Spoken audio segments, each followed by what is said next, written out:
básicamente de las condiciones celulares, ya tanto a nivel intracitoplasmático como extracitoplasmático.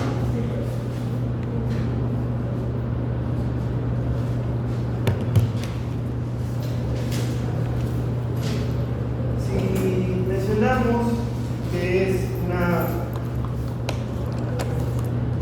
acumulación intracelular y otra que es extracelular, creo que la palabra es bien descriptiva, ¿no? O sea, intra se refiere a que está dentro de la célula y otra extra que está en el intersticio, ¿no? Lo que está por fuera. Básicamente se puede mencionar que hay algunas o que muchas de estas en realidad pueden tener una implicación clínica, un problema, generan un problema, pero otras no, otras simplemente no tienen un impacto a nivel clínico, a nivel científico. Eso es como para poder ir entendiendo la naturaleza o por qué se estudia justamente las acumulaciones tanto a nivel intra como extracelular. Algunas de estas ya las hemos visto, incluso por ahí se recuerda la degeneración en grasa, por ejemplo, la que tenía una similitud con la degeneración hidrópica. Se puede considerar una acumulación intracitoplasmática. Va por ese lado, ¿no? Entonces vamos a ver algunos patrones, algunos pigmentos por ahí, incluso algunos patrones que pueden generar ciertas lesiones o ciertas características a nivel intra como extracitoplasmático. Para esta semana básicamente lo que tenemos que ver o lo que tenemos que al finalizar la clase ustedes puedan identificar justamente estas características tanto citológicas como tisulares cuando uno habla de inclusiones de nivel dentro o fuera de la célula y su implicancia a nivel clínico o diagnóstico dependiendo de la lesión para que nos ayude a entender obviamente la causa, la etiología, lo que es el desarrollo de estas. Básicamente lo vamos a ver a este nivel, vamos a ver depósitos intracelulares, como les comentaba, uno de estos que ya vimos es el lipídico, por ejemplo. Luego también vamos a ver algunas vacunas medio proteicas a ese nivel, celulares, los carbohidratos, como naturaleza también lo vamos a ver a ese nivel. Depósitos extracelulares, es decir, por fuera de las células, el mejor componente que se pueda depositar o de aspecto pedagógico está el amiloide. Y no podemos dejar los pigmentos, ¿no? Tanto exógenos como endógenos. Que vamos a detallar, ¿no? Tanto los que producen el mismo cuerpo, los derivados de la hemoglobina, por ejemplo, o los exógenos como incluso lo más conocido como la tinta del tatuaje, ¿no? Que también está por ahí.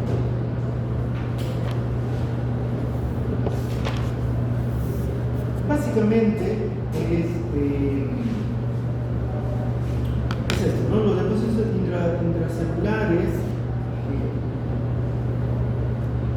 lo vamos a tener de forma reversible cuando hablamos de degeneración grasa, o si es que implica una lesión a ese nivel, lo vamos a conocer como lesión irreversible, ¿no? En lo que ya conocemos que es la necrosis, por ejemplo. Cuando llega a ese punto, una lesión irreversible. Cuando aún se puede, o cuando regresa a su normalidad después que el agente o el patógeno o la lesión ha sido retirada, pues es una acción reversible.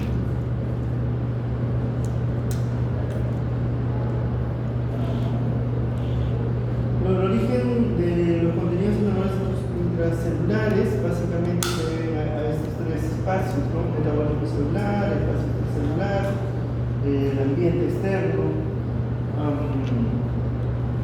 Puede verse también con naturaleza química justamente estos contenidos anormales, ¿no?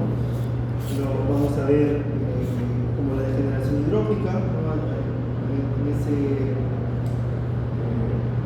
Con esa característica lesión, esas burbujas de bordes no definidos, los lípidos, que ya hemos visto que es una lesión que se ve que las vacuolas son mucho más densas, mucho más densas. Los carbohidratos lo vamos a ver como agregados a nivel del citoplasma, las proteínas también, dependiendo de si son intra o extracelulares. Recuerden que también pueden ser de naturaleza extracelular cuando estas son mal plegadas, por ejemplo, ¿no? Eso lo vamos a ver cercanos a este concepto al nivel 2, por ejemplo. Y pigmentos, ¿no? Que eso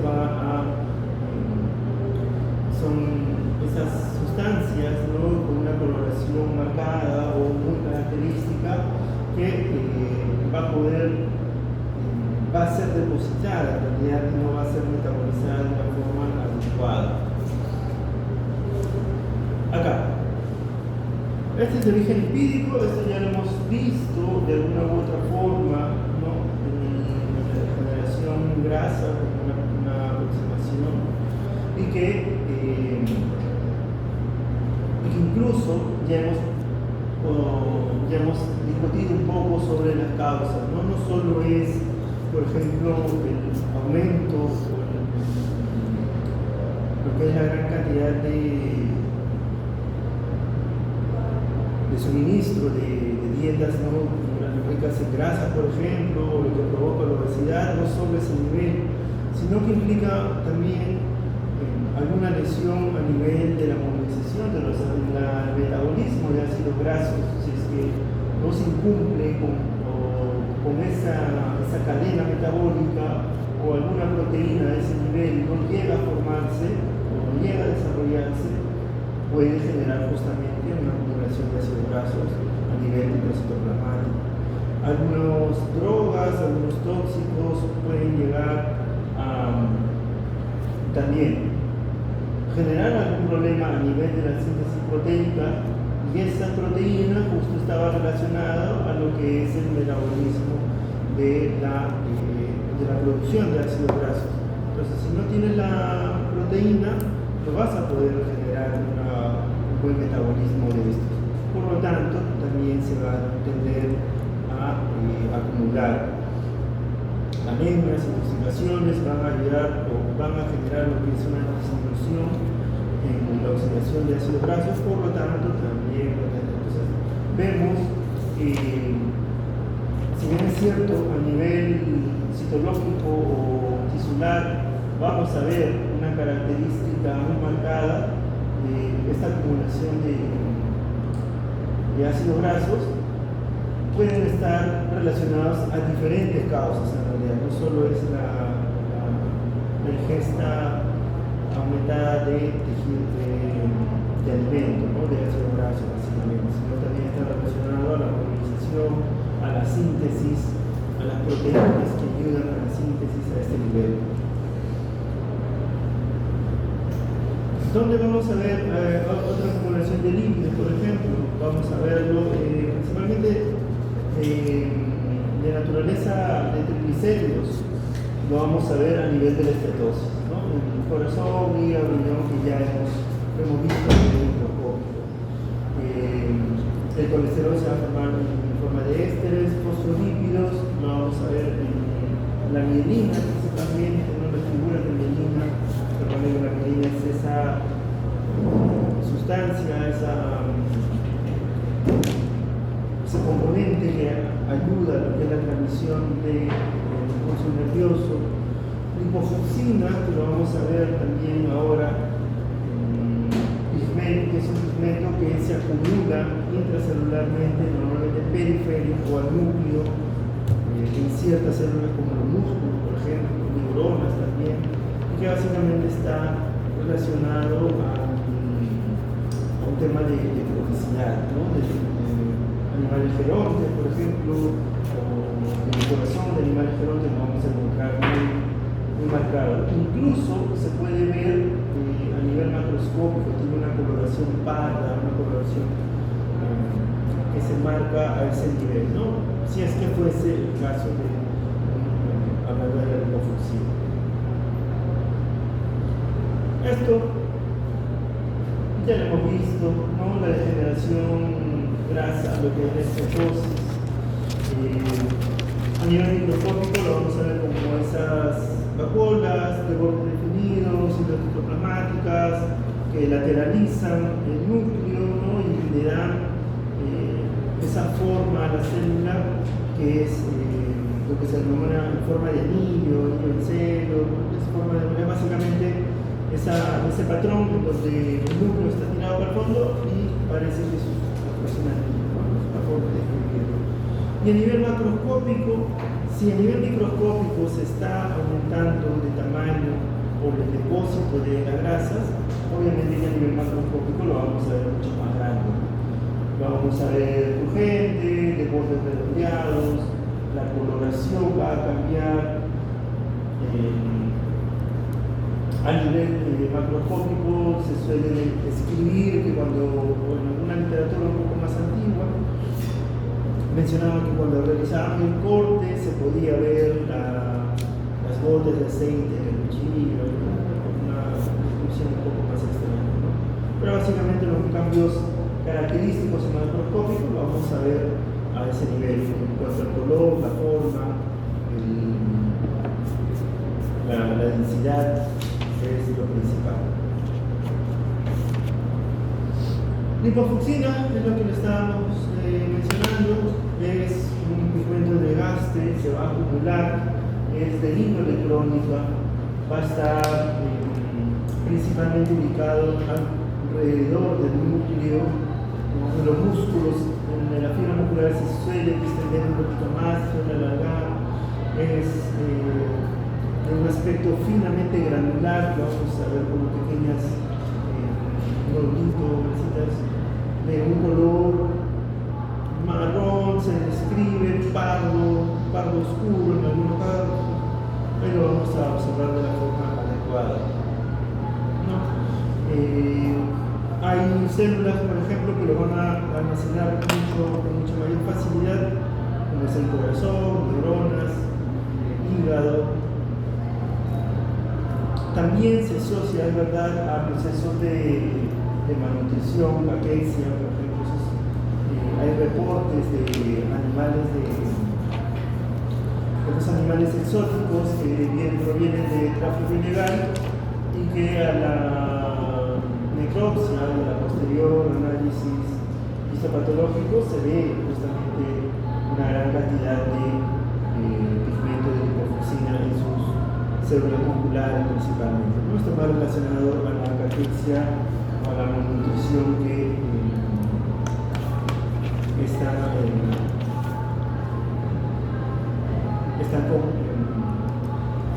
pasa, ¿no? Este tipo de ejemplares. Básicamente es esto, ¿no? La célula, y ahí están los gránulos, pardos, a nivel citoplasmático,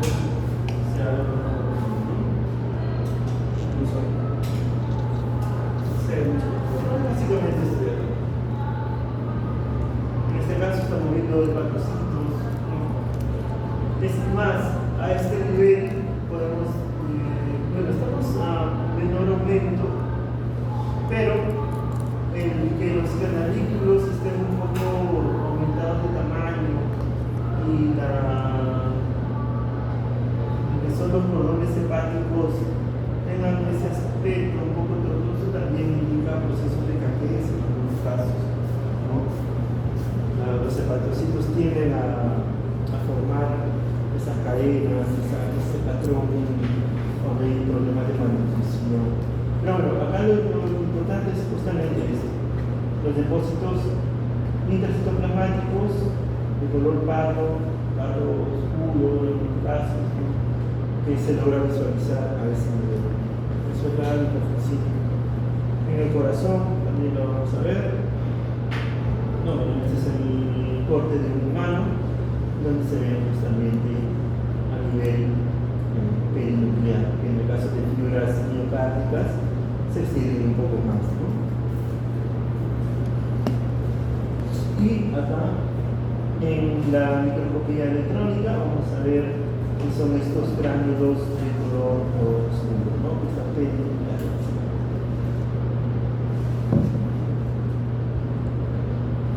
Están relacionados más a nivel crónico,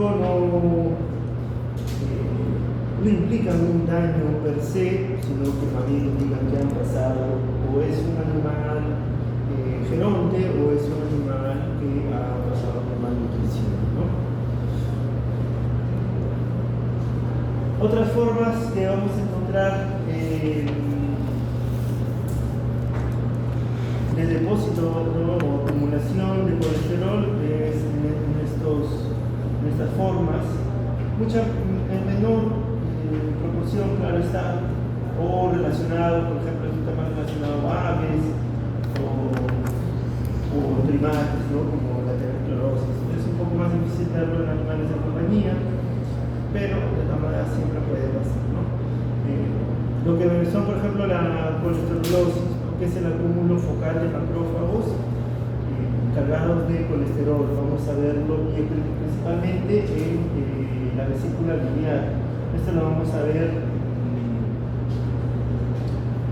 a ese nivel, ¿no? Principalmente lo que es la vesícula biliar. Los macrófagos tienen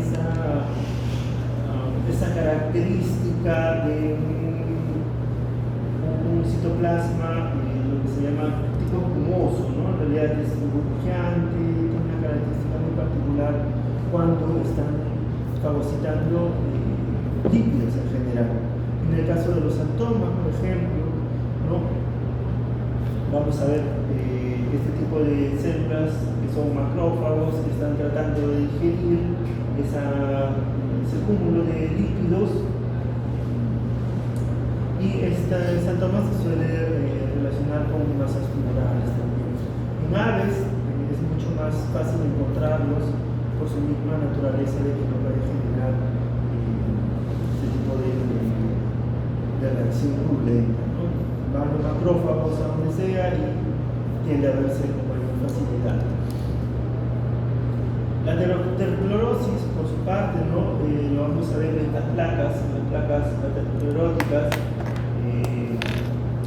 normalmente en grandes vasos, ¿no? Eso implica un cambio a nivel de la capa media, en donde empieza a haber lesiones, empieza a rellenar con lípidos y ahí tener justamente de nuevo estos macrófagos que son característicos y que tienen esa apariencia espumosa, ¿no? Son macrófagos activados, básicamente que están ahí tratando de eliminar o tratando de digerir lo que son estos lípidos principalmente, ¿no?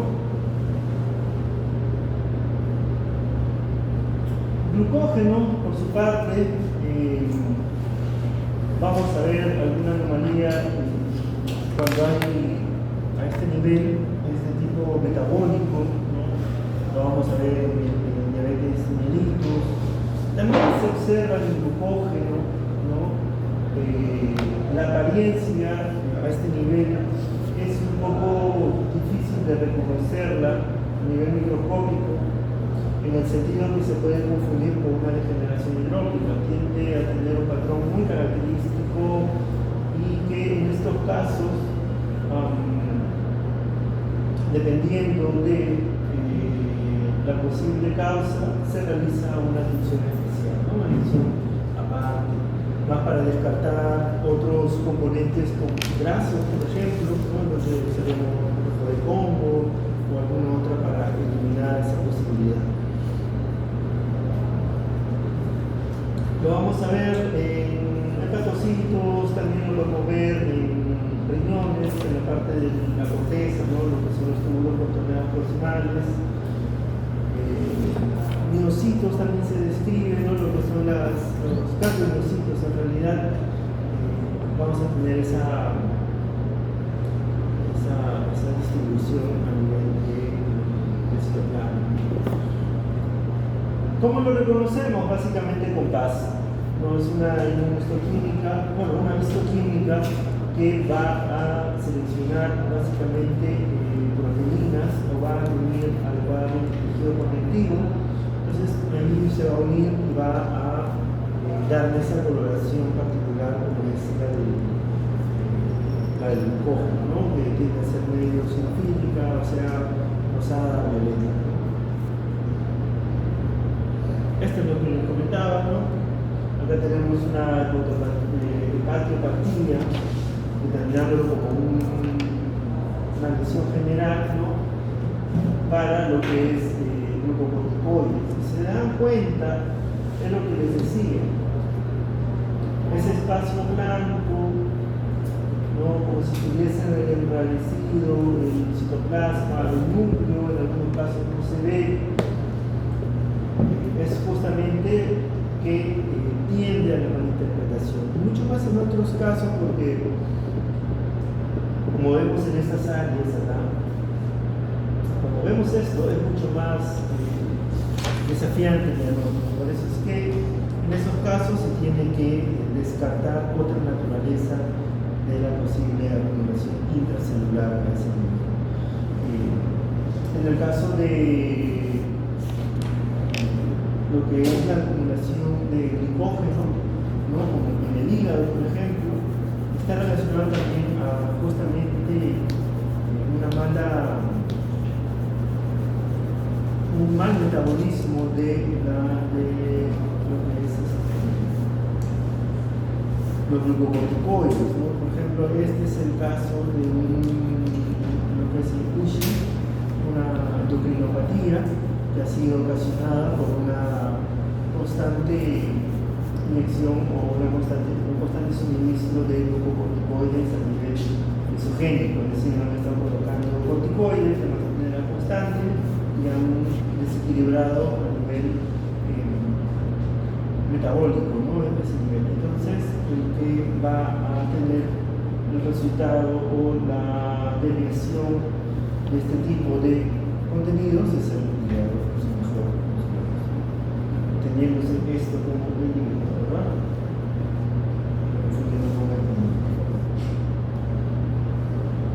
Y también, a nivel macroscópico, sería pertinente de todas maneras describirlo, ¿no? Ya no es un parénquima liso, sino se ve medio globoso. Los bordes también son redondeados, no tan redondeados como cuando veíamos una degeneración trópica, pero vemos una moderada redondez, ¿no? La coloración también no termina de ser la adecuada, debería ser un marrón violáceo oscuro, ¿no? Más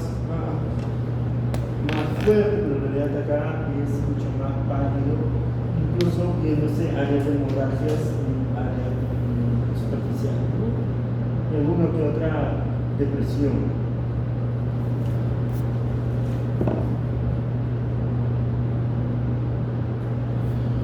Esto es a nivel microscópico, puede también tener esta presentación, porque principalmente se podría describir de tipo granular y con paz deberían colorearse de esta forma, ¿no? Que es el periódico hacia el Chile.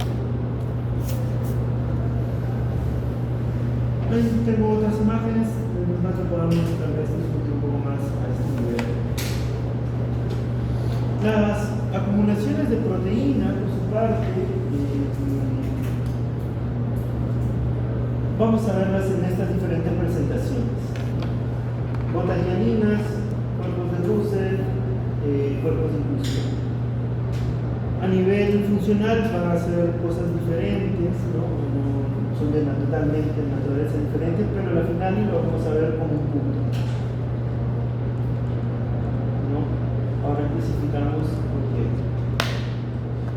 Básicamente, por ejemplo, lo que son los cuerpos de Russell, que vamos a encontrar principalmente en las células plasmáticas o los plasmocitos.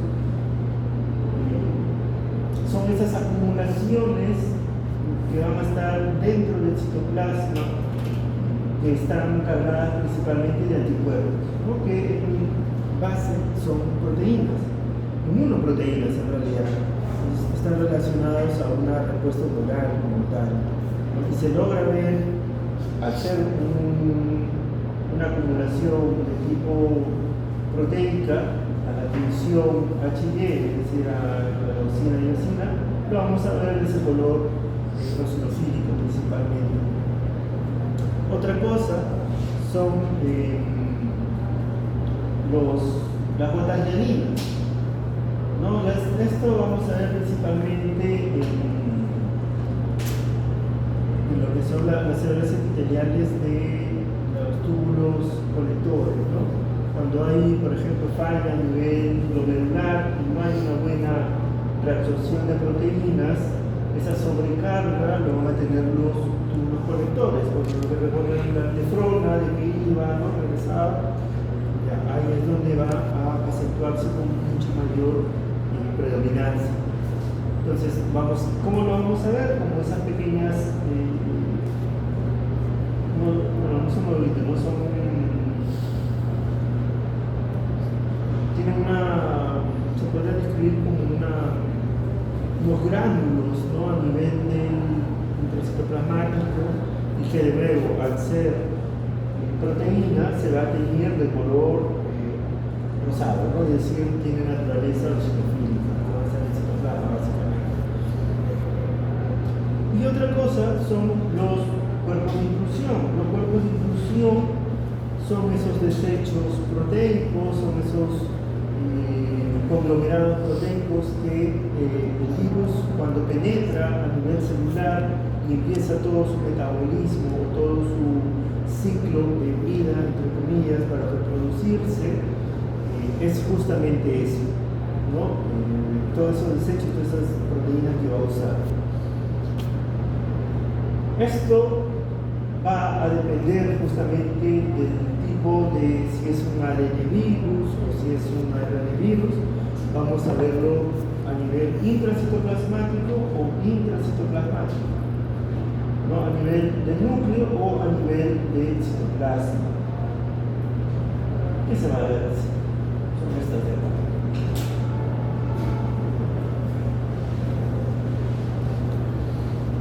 Son esas conversiones de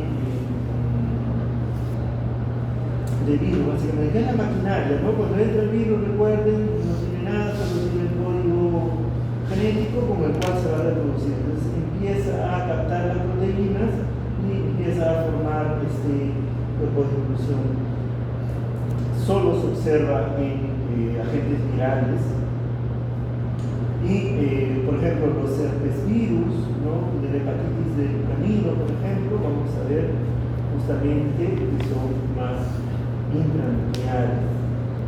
En el caso de la rabia o el histerio, por ejemplo, sus cuerpos de inclusión son más extracelulares. Vamos a ver afuera. Lo de intracitoplasmático, vamos a ver en el citoplasma, no en el núcleo. Y en otra imagen lo que tenemos son justamente las gotas hialinas. Y también menciona que se puede ver alguna contribución, pero básicamente esto es a nivel de el epitelio colector, ¿no? De lo que es el riñón. Y cuando hay una falla a nivel del glomérulo, no hay una buena recuperación, una buena filtración de lo que son las proteínas, al empezar a filtrarse, al tener esa sobrecarga, a nivel citoplasmático vamos a ver esos gránulos que, de nuevo, al ser proteína, se van a tener un eosinófilo más intenso.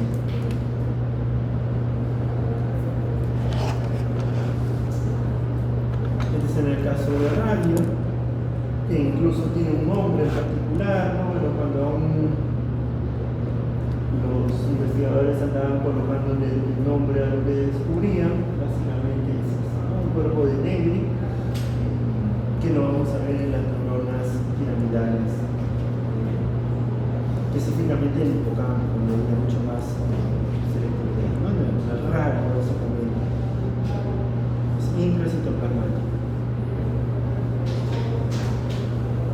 Hasta ahí estábamos viendo a nivel intracitoplasmático todo lo que es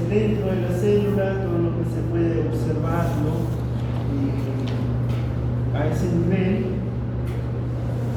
mientras que ahora vamos a hablar un poco sobre los depósitos extracelulares, ¿no? A nivel dosis, básicamente, que vamos a ver en ese depósito. Está relacionado a procesos de inflamación crónica, principalmente, u otras ya de nivel genético, principalmente, ¿no? Lo que pasa con la amiloide básicamente son proteínas, ¿no? Que no se llegaron a plegar bien dentro de su formación, dentro de su nacimiento, cuando se realiza lo que es la organización de esta, no se llega a plegar bien, no se llega a organizar bien y empieza a tener una naturaleza corrupta, ¿no? Entonces, al no ser una proteína adecuada para sus fines, se empieza a depositar, ¿no? Microscópicamente, ¿cómo lo vamos a ver? Como una sustancia hialina, es decir, eosinofílico denso, que normalmente se deposita a nivel de los vasos sanguíneos, ¿no? Y lo que es tejidos estrógenos, ¿no? Cuando hay justamente este problema de comprensión. Va a ser refractario por tener esa misma naturaleza refringente, por esa naturaleza hialina, se va a poder ver reflejado. ¿Eso qué quiere decir? Que tú cuando lo veas al microscopio vas a poder jugar con un micrométrico, macrométrico y vas a ver cierta desnaturalización de la luz. O lo que se indica, ¿no? En estos casos, cuando se tiene ese tipo de muestras, verlo con luz polarizada para ver esa birrefringencia. ¿Qué significa que esa birrefringente? Que va a separar justamente las ondas de luz por su naturaleza en la que está formada y va a tender a lo verde, a la coloración verde. Otra aproximación a este nivel va a ser justamente como el rojo de Congo, ¿no? Para ver específicamente la naturaleza de las proteínas o de lo que es la amiloidosis como tal. Acá está lo que es algunas características físicas, ¿no? Como les decía, son filamentos, son proteínas que no han sido bien plegadas, tiene de 10 a 7.5 nanómetros, ¿no? Y la configuración en la que están preestablecidas es de láminas cruzadas con plegamiento vegetal. Hay dos tipos principalmente, ¿no? Las que son bien diferenciadas. Esta es la más común, la de doble cadena de amiloide, que es la que normalmente presentamos o la que normalmente observamos al ver este tipo de lesiones a nivel microscópico. Se puede clasificar en dos formas, ¿no? Lo que es la amiloidosis sistémica, lo que es la amiloidosis localizada. Lo normal, lo más frecuente encontrar dentro de la infrecuencia que es encontrar una amiloidosis, lo normal es que sea sistémico, ¿no? Que vamos a verlo tanto a nivel primario como secundario. A nivel localizado es un poco más difícil de encontrarlo, normalmente es un tema a nivel genético y está más relacionada también con procesos inflamatorios crónicos, ¿no? Una constante lesión en un área focal, por ejemplo, ¿no? Vamos a tener justamente a una amiloidosis también localizada focal. Mientras que la sistémica, como les decía, era un plegamiento mal adecuado de lo que es las cadenas de proteínas, básicamente, ¿no? Lo vamos a ver en mielomas, ¿no? Cuando hay esta sobreproducción de plasmocitos, ¿no? Lo que es la hemoglobina. También está presente a nivel asociado en procesos inflamatorios crónicos, como comentábamos, ¿no? Donde se le asocia justamente esta lesión. Pero básicamente es lo mismo, ¿no? Estas células que producen estas proteínas, ¿no? Estas inmunoproteínas, al justamente tener un proceso crónico en el cual no se resuelve, empieza a malplegar sus proteínas y por lo tanto a empezar a acumularlas a este nivel. ¿Dónde lo vamos a ver más? Básicamente cuando hay estos ejemplos, ¿no? Hay tuberculosis, cuando se tienen los macrófagos, hay secreción de interleucina 1, interleucina 6 y el factor de fibrosis tumoral. Y a nivel de los de estimulación hepática. ¿Cómo lo vemos a nivel microscópico? De esta forma.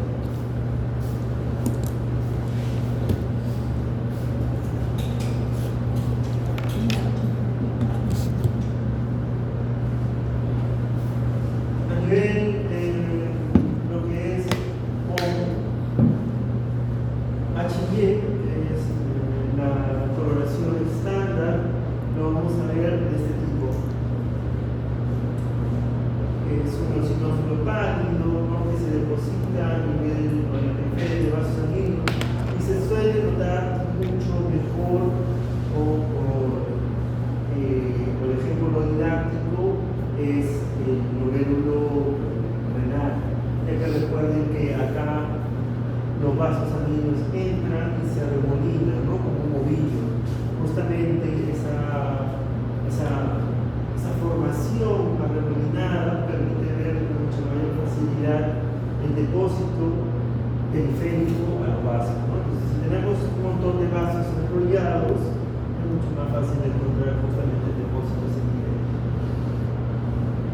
Y esto, claro, es una glomerulopatía, pero tiene ciertas características que nos indican que podría deberse a una amiloidosis. Por ende, se le hace una atención especial, lo que es una histoquímica, para poder reconocer las proteínas AA, básicamente, ¿no? Que se van a colorear de esta forma. Esa característica de atención, un rojo más intenso a nivel histológico. Y no solo ahí, ¿sí? Eso lo vamos a ver en lo que es a nivel vascular. Cuando hay, por ejemplo,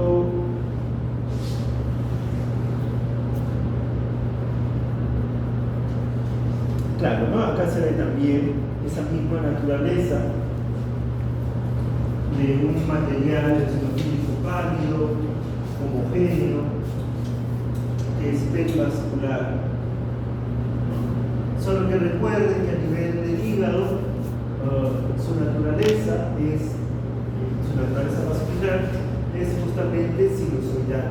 Recuerden que sinusoidal significa que se está entrelazando todas los capilares que hay a este nivel. Entonces, si hay un entrelazamiento, el depósito que va a ser perivascular se va a acumular con mucha mayor facilidad y va a ser mucho más fácil poder conocerlo a nivel histológico, ¿no?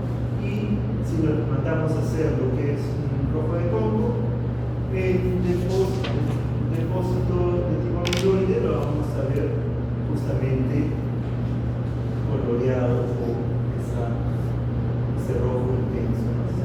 Acá vemos que no hay tanto, pero acá sí el depósito de amiloide a nivel vascular es mucho más marcado.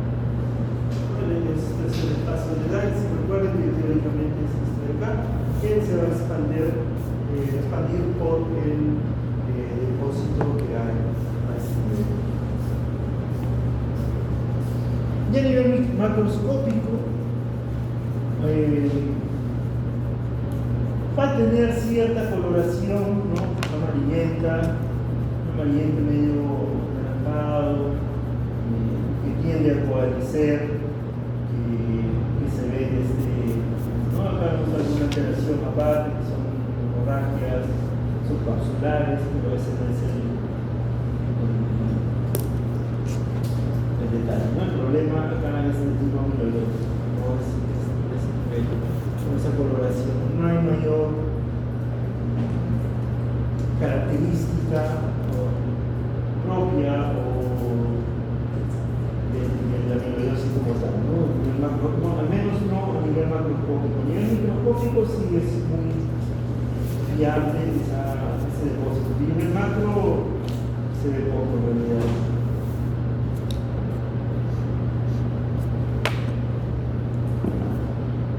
En cuanto a pigmentos, los pigmentos van a ser tanto de tipo exógenos como endógenos, ¿no? Los exógenos son todos aquellos que vamos a ver que vienen de afuera, es decir, el carbón, lo que les comentaba, ¿no? Los tatuajes, carotenoides, por ahí que tienen vitaminas, también van a tender a colorear o tener alguna pigmentación a nivel tisular. Otro, por ejemplo, que está mucho más relacionados con los humanos, ¿no? Con esto de las minas y esta situación que antes había, está el asbesto, que así dice que generaba cierta lesión. Por otra parte tenemos los endógenos, que son pigmentos que son propios de nuestra naturaleza. Por ejemplo, la lipofucsina es uno de estos, la melanina, la que normalmente vemos que está depositada en el piel, también a ese nivel. La coloración hematógena, ¿no? Que básicamente viene de la hemoglobina y de sus diferentes patrones que puede tener a nivel de lo que vamos a encontrar a nivel del cuerpo, ¿no? Vemos hemosiderina, vemos pigmentos lineares, y no solo a nivel o solo en este tipo, ¿no? Sino los colores que podamos observar en consecuencia de, por ejemplo, la cianosis también vendría a ser un pigmento pero a nivel tisular, ¿no? Que también está relacionada con su naturaleza hematógena, por lo que no se oxigena, ¿no? La sangre y se tiende a tener otra coloración.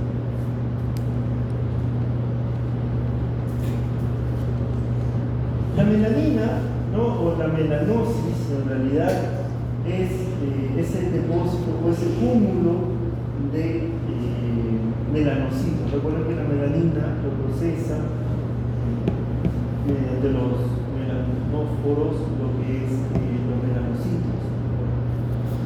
Más aún, deben recordar que los melanocitos tienen un origen neuroectodérmico, es decir, que dentro de se guarda la evolución del cigoto, luego del embrión, luego del feto. Ya a nivel del embrión, cuando se recuerda lo que era la gastrulación, habían los tres primeros tejidos de tipo germinativo, como el ectodermo, endodermo y el mesodermo, donde se desarrollaban todos los tipos de tejidos de un organismo adulto. Ya en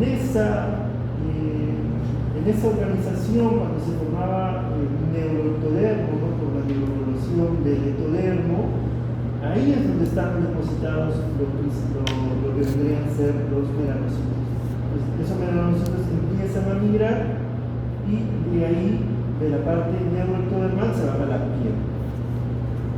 Pero en el caso de tener melanosis en diferentes órganos, como se ve a este nivel, en realidad es que acá ha habido una falla de la distribución de estos melanocitos, de la migración de estos. Entonces, este de acá lo vamos a ver a nivel parenquimatoso, principalmente, ¿no? Como áreas oscuras, completamente oscuras, y se han reportado en pulmón, en hígado, en meninges, principalmente, ¿no? Uno cuando hace el corte lo ve en la cavidad superficial, principalmente de las meninges, mientras que en otros casos, como en el hígado, por ejemplo, lo podemos ver en parénquima, ¿no? En el parénquima propiamente dicho. No tiene una implicancia clínica, solo se va a estancar, a estar los melanocitos. No son neoplásicos, otra cosa vendría a ser los melanomas, en los que justamente pierden esta coloración, que es otra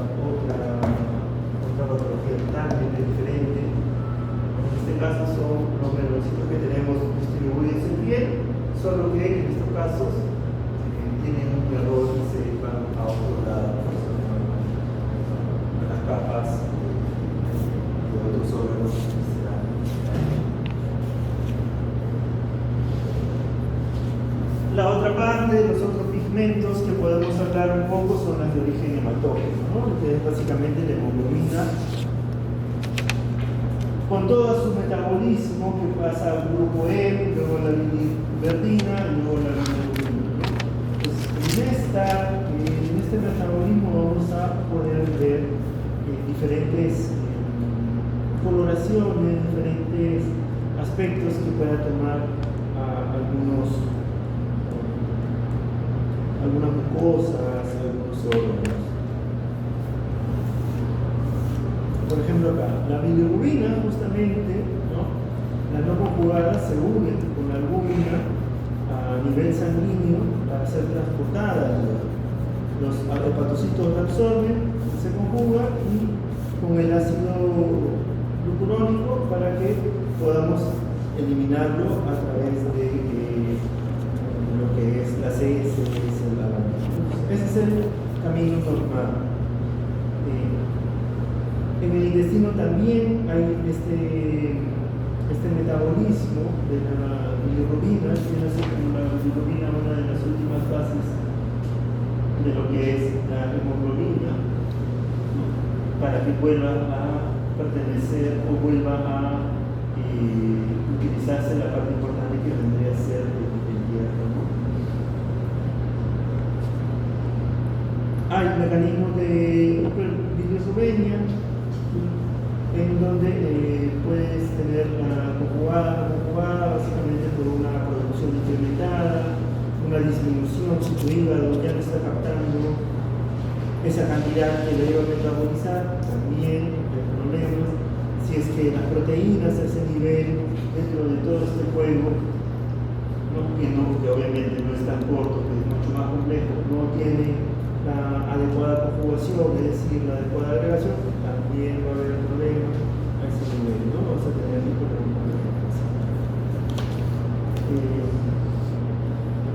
Y a nivel más macroscópico tendríamos este tipo de causas, ¿no?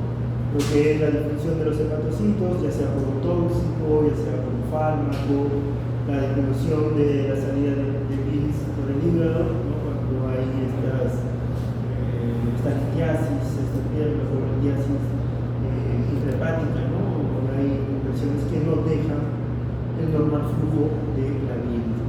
Y obstrucciones también a ese nivel, ¿no? En el perro, por ejemplo, tenemos el barro biliar que luego se forma con parte litial, ¿no? Esto es para entender justamente el mecanismo que va a tener la hemoglobina con el grupo E, con su derivación a nivel de la bilirrubina y su captación a nivel intestinal.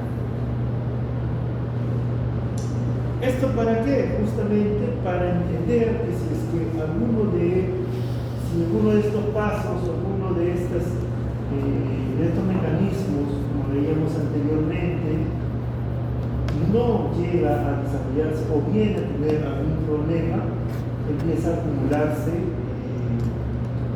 este tipo de pigmento. ¿Cómo lo vamos a ver? Como una ictericia, ¿no? Entonces vamos a ver a nivel de las mucosas, por ejemplo, una coloración amarillenta.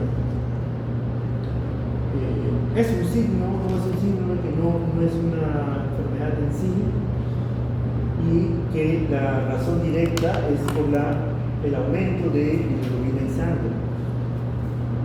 Lo vamos a ver en mucosas, principalmente en la íntima de las arterias también se puede ver.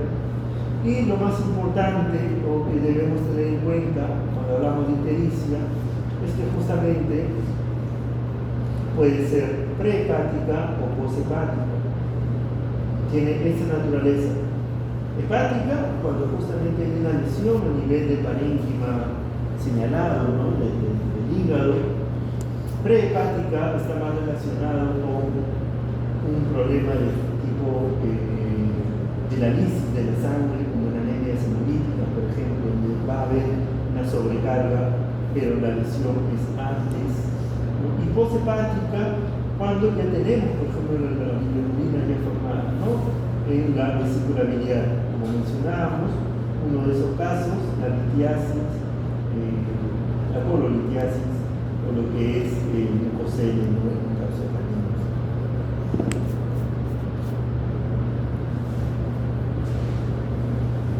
Esto es lo que estábamos comentando en su momento, ¿no? En la prehepática o hemolítica la vamos a ver en la gente como los hemoparásitos, ¿no? La rhadesia, también está en mucha menor medida, pero también está ahí lo que es la Ehrlichia, Leptospira también, por su naturaleza, que puede llegar a generar problemas, la fenotiazina, algunos venenos que se unen directamente con aumentan justamente la hemólisis intravascular principalmente. Cuando es hepática o tóxica, ¿no? Tenemos intoxicaciones con fósforo, cobre,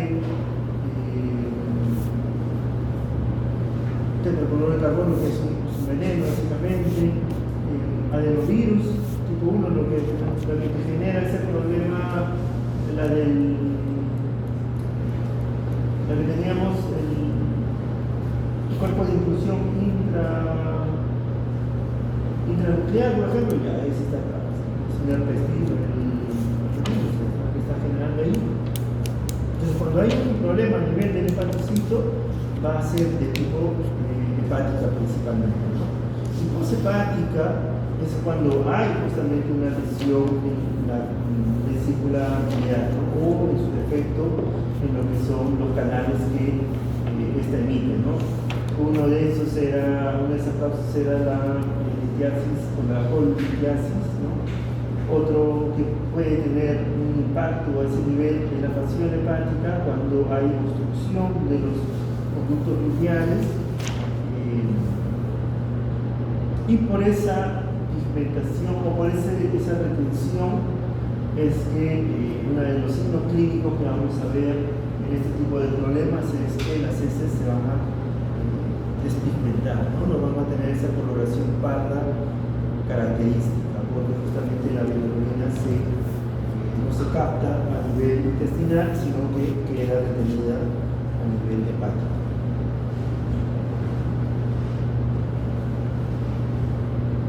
Eso para entender un poco mejor, ¿no? Cómo es que lleva.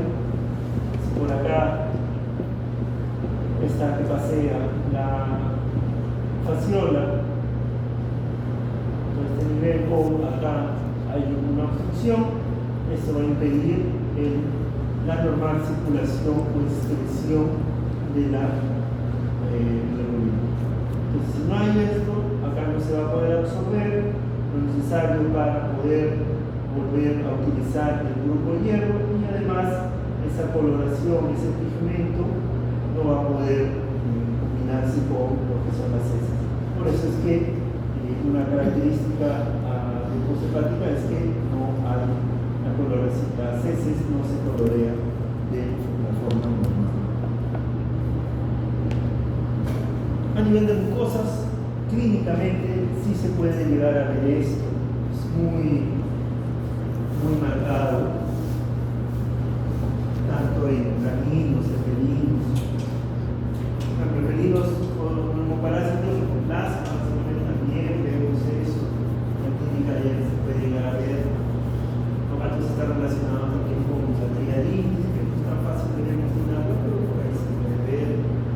Leptospira, paresis de casos mayores, los parásitos acá. A este nivel puede ser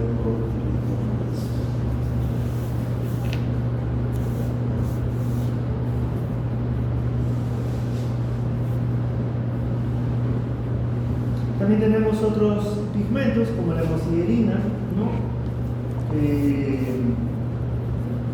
Vamos a ver. Es la que veíamos, no sé si hicimos, creo que no, pero básicamente la hemosiderina es esos gránulos pardos oscuros, pardos dorados, que lo vamos a encontrar en el macrófago principalmente. ¿Por qué? Porque es el macrófago el que digiere lo que son los glóbulos rojos, o sea, los eritrocitos, en donde va a haber ese metabolismo de ese grupo E. Entonces, eso se va a convertir en este de acá. ¿Dónde lo vamos a encontrar o dónde lo vemos? Vemos en casos particulares, por ejemplo, si lo vemos en el pulmón, si lo vemos en el hígado, debemos estar pensando en una coloración o en un proceso de tipo crónico, ¿no? Cuando hay fallas de tipo cardíaca, por ejemplo, cuando hay congestión por una insuficiencia cardíaca, ya sea a nivel del hígado, ya sea a nivel del pulmón, vamos a tener justamente una hemorragia, es decir, va a salir glóbulo rojo por diaperesis, ¿no? Por la misma presión que tiene, y viene el macrófago y encuentra un eritrocito fuera de su espacio natural y lo metaboliza. Y esa metabolización crónica y constante hace que tenga esta coloración. Es por eso que cuando tengamos ejemplares con problemas de tipo cardíaco, crónico, de insuficiencia cardíaca, o algo que lleve mucho tiempo, vamos a observar este tipo de células.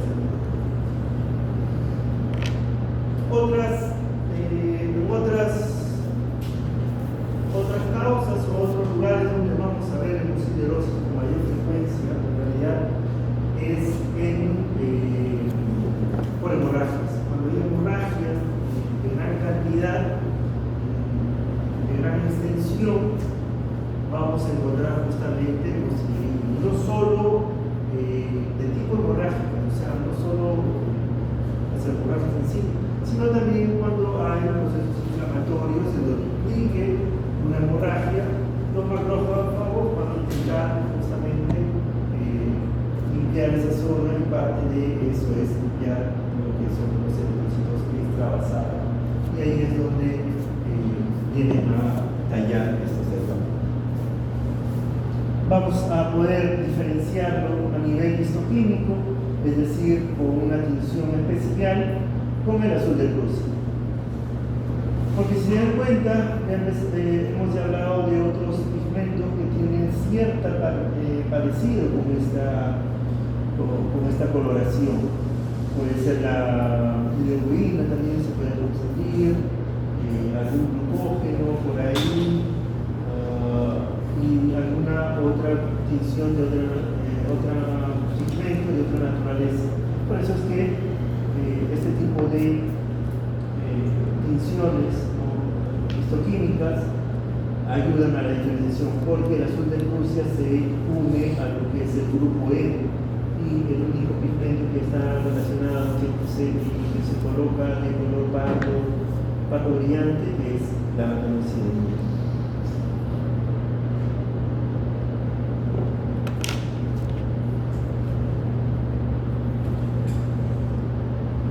Esto es el hígado, miren, ¿no? Se acuerdan que acá hay dos opciones principalmente, ¿no? Lo que puede ser el pigmento mismo de los conductos biliares, puede llegar a tener este tipo de coloración, o se acuerdan que veíamos por ahí la leucocina o los gránulos de otro origen que son muy parecidos a esto. Entonces, cuando tengamos este tipo de lesiones, lo que se hace es justamente colorearlo para delimitar el tipo de origen que tiene, ¿no? Este seguramente es en un caso, porque está colocado la imagen del humano, esto es esté relacionado a lo que es una insuficiencia cardíaca, ¿no? Que son conocidos justamente por eso, células de la insuficiencia cardíaca. Otros pigmentos exógenos que vamos a ver a este nivel es la treposis. La antroposis es justamente un cúmulo de carbón, ¿no? De polvo de carbón básicamente, que lo vamos a ver. En un primer momento se lo relacionaba más con situaciones como la mina, áreas como la mina principalmente, pero en espacios urbanos lo vamos a ver con mucha mayor frecuencia, ¿no? En caminos, en humanos se solía relacionar, como les digo, la parte del trabajo en mina o lo que es el tabaquismo, ¿no? En mayor medida.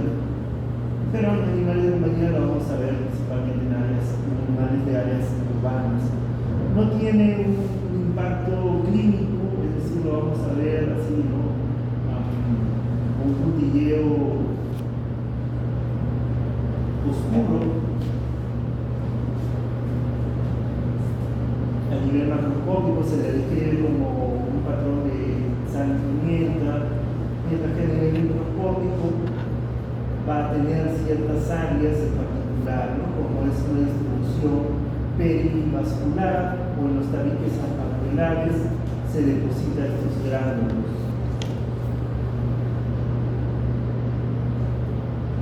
Ya a ese nivel básicamente como decía, no tiene un impacto clínico porque si se dan cuenta, a este nivel, al menos el pigmento no desarrolla una reacción inflamatoria marcada, no hay un exudado, no hay una reacción a este nivel, sino que hay mucha más cantidad de células. Acá también recuerden que como es un depósito intra y extracelular, o sea, puede estar dentro del macrófago o en estos depósitos, también pueden ser llevados al linfonodo. Recuerden que el macrófago cumple una función de presentador de antígenos, entonces puede estar llevando su carga de polvo y seguir funcionando de polvo de carbono y estar en el linfonodo a este nivel, ¿no? Se dan cuenta que hay una cantidad de macrófago principalmente.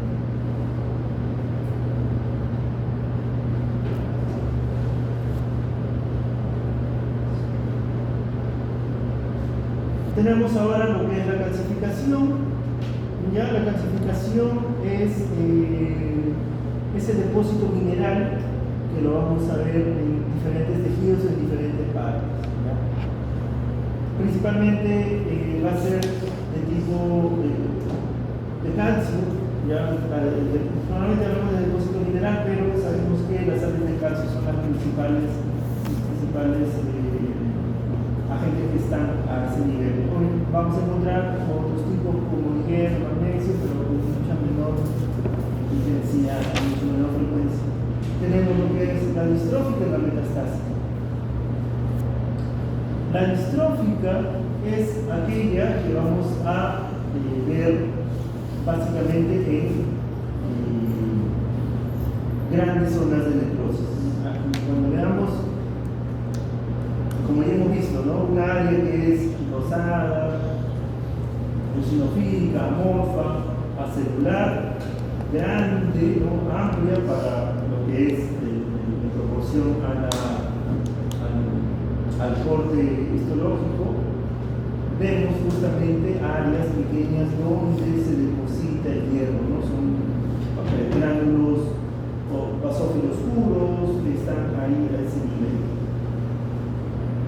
Y esto básicamente porque el pH del tejido necrótico cambia.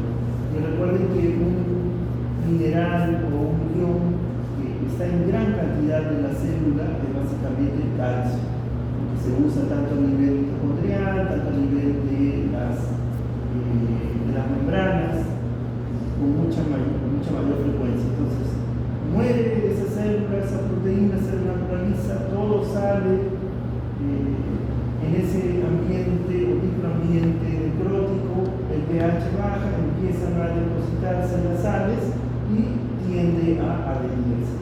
Por eso es que vemos esas progresiones de calcificación. calcificación de tipo distrófico. Otro caso es la calcificación de tipo metastásica. La de tipo metastásica está relacionada cuando hay una subida del ion del calcio a nivel sistémico, es decir, una hipercalcemia. ¿Dónde vamos a ver hipercalcemia con mayor frecuencia? Principalmente en insuficiencia renal, cuando no hay un buen metabolismo, un buen juego entre lo que es el fósforo y el calcio. Cuando se da la filtración, empieza a haber una acumulación de calcio general, y esto se va a dirigir a superficies como el pulmón, como la mucosa, principalmente las mucosas, a nivel de la cara interna del espacio costal también se ve. Intoxicación por vitamina D, esto está relacionado a cierto tipo de forraje en ciertas circunstancias, en ganado vacuno, esto de pastoreo. Puede llegar a haber justamente una sobreestimulación de la vitamina D, por lo tanto una sobreabsorción de calcio, y va a generar una concentración más elevada de este nivel sistémico. Otro caso es justamente cuando hay un tumorcito, por ejemplo, a nivel de la tiroides o paratiroides, y empieza a haber una secreción excesiva de la paratormona. La paratormona, recuerden que estimula a los osteoclastos, y estos van a sacar calcio de la parte de los huesos. Entonces van a sacarlo, pero como no lo necesita, se va a acumular a nivel sistémico, y por lo tanto va a haber hipercalcemia. Otras situaciones que no indica acá, pero sí también es de uso o más frecuente, por ejemplo, algunos tumores, como parte de su síndrome neoplásico, también captan por algún motivo, captan mayor cantidad de calcio a nivel sistémico. Entre estos tenemos el tumor de glándulas anales, por ahí algún tipo de neoplasia tipo linfoide, si no me equivoco, es linfoma, si no, uno de esos debe estar ocasionándote una hipercalcemia también como parte de su síndrome neoplásico. ¿Cómo lo vemos a nivel microscópico? ¿No? Como estas agregados minerales que tienen un borde importante, se lo describe de esa forma, y que por su naturaleza va a ser basófila. Acá está muy pixeleado, pero acá se llega a ver un poco mejor, ¿no? Mira, las paredes alveolares y el agregado de tipo mineral.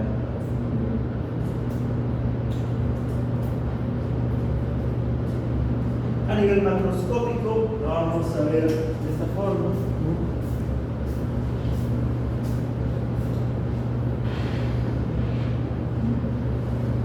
Acá, ¿no? Estas áreas blanquecinas que tienen ese aspecto talcoso, arenoso, se debe describírselo de esa forma. Pero esto es por una deficiencia de selenio o vitamina D. Por lo tanto, acá va a haber una degeneración, por lo tanto va a haber una necrosis, por lo tanto esto está más relacionado a una necrosis de tipo distrófico, ¿no? Con metastasia. Básicamente son estos pigmentos que hemos repasado, su forma, su metabolismo, su causa, a qué están relacionados, o las vías por las cuales se originan. ¿No? Entonces tenemos eso de acá. Ahora, yo creo que sí, en la práctica podemos ahí detallar uno que otro más de estos pigmentos con unas imágenes extras. ¿Qué es lo que vamos a ver en la práctica, ¿no? Vamos a ver alguna que otra lámina por ahí, es un poquito más difícil de encontrar. Y esto sería lo de hoy básicamente, chicos. ¿Alguna pregunta? ¿Alguna duda? ¿Algo que les haya quedado en el aire?